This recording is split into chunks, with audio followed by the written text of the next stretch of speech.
Good evening, folks. This is Deb. So here's what we're going to talk about tonight.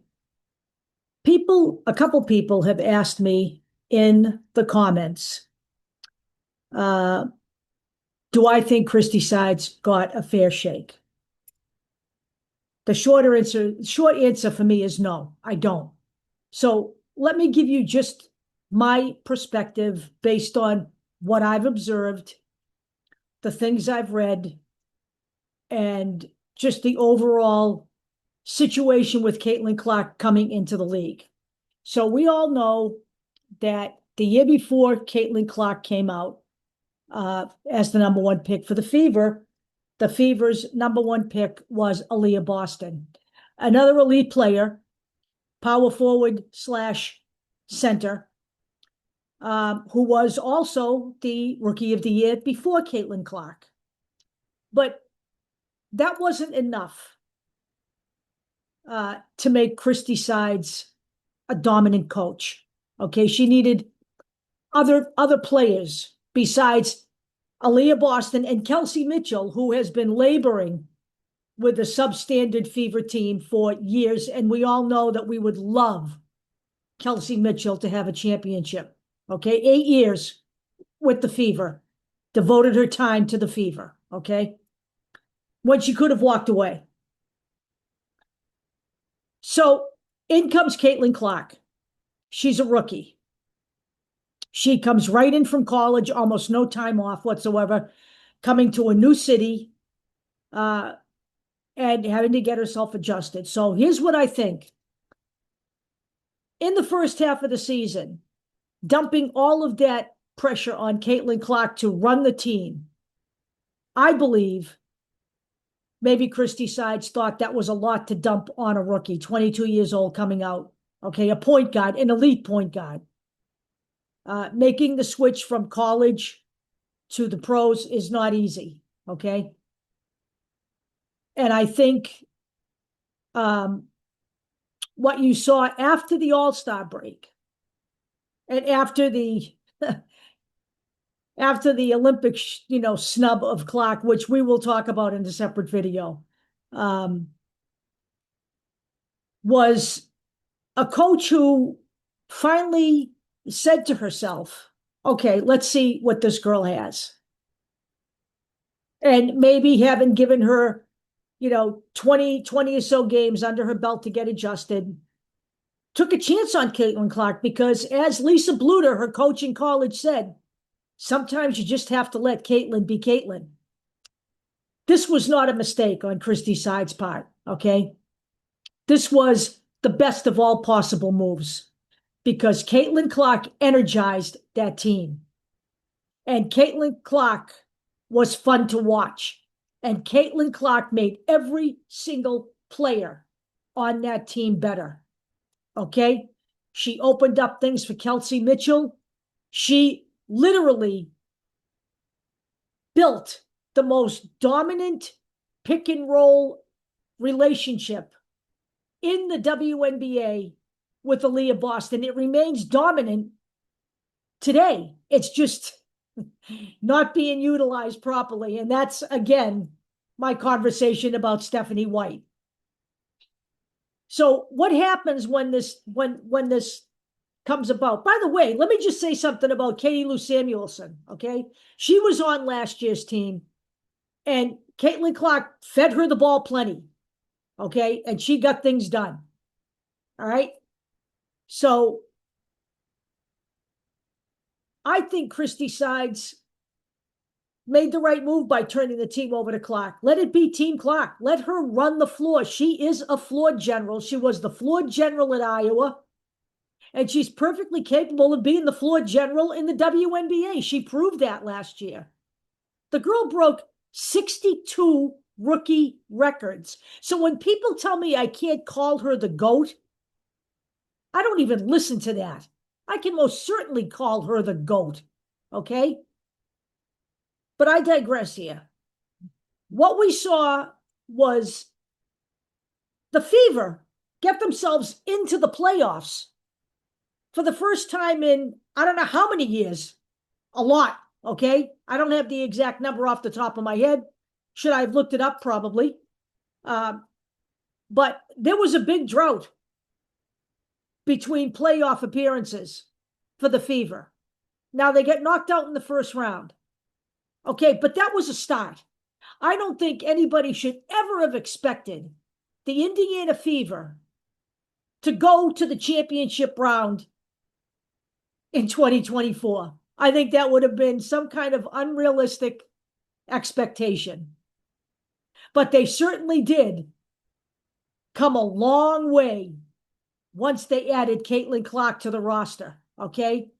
They added Caitlin Clark to the roster. It made everybody else better.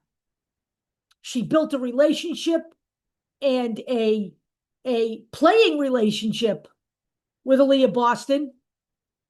She built a playing relationship with Kelsey Mitchell, and she involved all of her teammates. All the while she was breaking records, her teammates were feasting off her, okay? So no, I really don't think Christie Sides got a fair shake. She had 1 year left on her contract. And I'm not sure what the motivation was to fire her and let her go at the end of the year. There's a lot of chatter out there on social media all the time. And I will be honest with you, I follow some guys out there on social media. And there's a lot of bait and switch headlines that are used. You know, there's always a bombshell. There's always some kind of secret thing going on. There's always someone talking about somebody else. I don't use any of those headlines. I'm not going to bait and switch you, okay? I'm not going to create drama to get you to watch what I'm doing or watch what I'm saying. I'm going to give you what I think is the fact and the truth and my perspective. I realize a lot of this is my perspective, but I honestly think, had Christie Sides been allowed to be the coach of the Indiana Fever this year, that she would have allowed Caitlin Clark to be the floor general from the beginning of this season. Okay? And I think that based on what I saw last year, I think the Fever would have gone further into the playoffs this year. I think there's a question now whether they're even going to make the playoffs. And I do not share the opinion of uninformed people out there who say that the Indiana Fever are better without Caitlin Clark in the lineup. That is literally the most ignorant and stupid comment I've seen. In my mind, those are the haters, okay? I have watched the Indiana Fever out there without Caitlin Clark. Yes, on occasion they can pull it together and pull a game out, but that's literally what they're doing. They're pulling a game out. They look disorganized. They look like there's nobody running the floor because there isn't. We have Aaliyah Boston bringing the ball up, a power forward bringing the ball up. And then we have people bringing the ball up who should not be bringing the ball up. Not just Aaliyah Boston, but other players. Because once Caitlin Clark is out of the lineup, there is no true point guard in that team. She is the point guard. She is the playmaker. And she is an elite point guard and playmaker. An elite passer. What I see when she is on the floor is sometimes she's double and triple teamed, she's bodied, she's pushed around, she's slammed around. But her teammates are unable to create diversions so that she can free herself up, or they don't come to her so she can hand them the ball so they can then hand it back. This is the basic bread and butter of basketball, is moving without the ball. But that doesn't mean making Caitlin Clark a small forward. That's not her role. Nobody but Caitlin Clark should have their hands on the ball, bringing it up the floor. Okay? So no, I don't think Christie Sides got a fair deal from the Indiana Fever, and I'm not sure what the motivation was to get rid of her. You know, I go over it and over it and over it in my head. I could make some comments here, and maybe I'm off base. I don't know why they brought in Stephanie White. Maybe there's some nostalgia there. She was a former player for the Fever. She coached them. in 2016. It wasn't a great record. She had a couple of years with the Connecticut Sun. She won Coach of the Year in 2023. I'm not sure how that happened because I didn't watch the Connecticut Sun in 2023. I wasn't paying attention to that. So I can't comment on that. But I don't see Stephanie White being a better coach than Christie Sides was for the Fever. I mean, I realize this is early in the game for Stephanie White, but I think that Christie Sides saw the light in the second half of the year. I don't know, maybe she talked to Lisa Bluter, maybe she read what Lisa Bluter had to say, and maybe she felt after the first half of the season that it was time to give Caitlin Clark a shot. And she did, and it paid off. It paid off, and that is what the Indiana Fever should have built on. Okay? That's what they should have built on.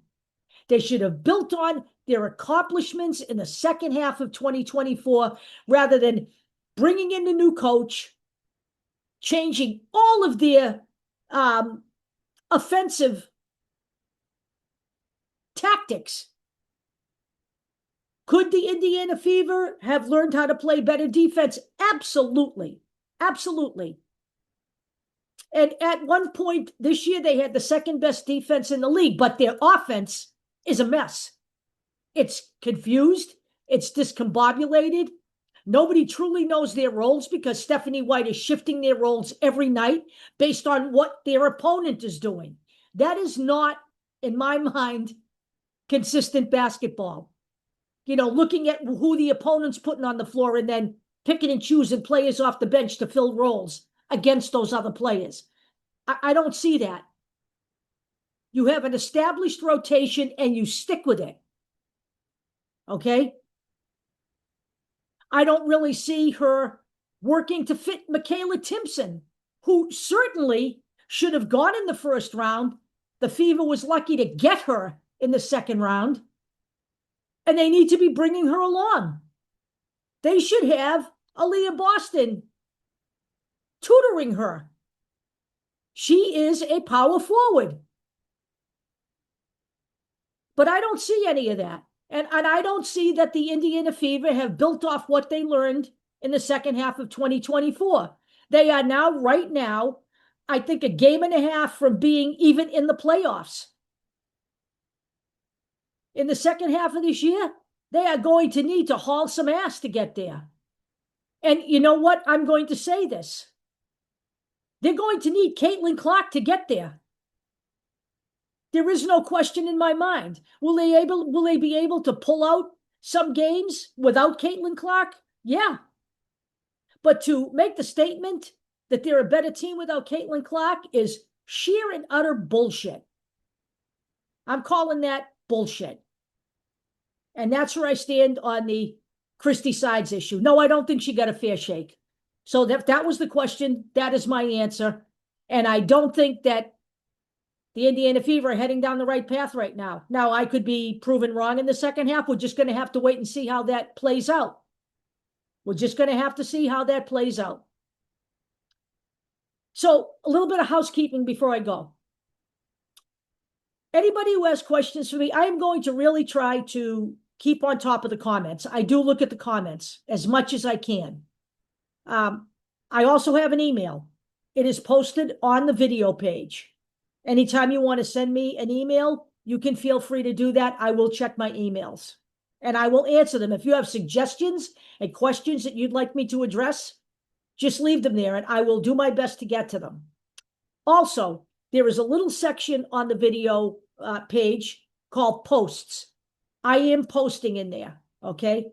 There are things in videos I can't upload to the site relative to Caitlin Clark that I will post in there. Things that I think you should see. As fans, I think you would love to see them. So I am going to post those in there. And finally, a lot of people have asked you for my background and my biography. I wrote a little one in there today and posted it. So that is in under posts. But I'm not going to sit here and talk about myself because my channel isn't about my channel. My channel isn't about me. My channel is about Caitlin Clark and building a Caitlin Clark community. That's what I'm really trying to do here. So guys, I hope you have a great night.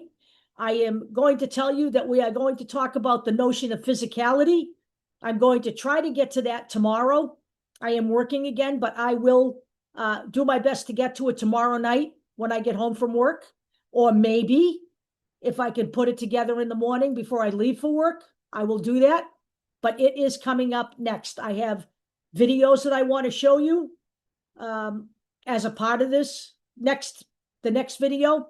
And I've been pulling those together for the last couple of days, and I'm going to do some more tonight. Have a great night. Talk to you all soon.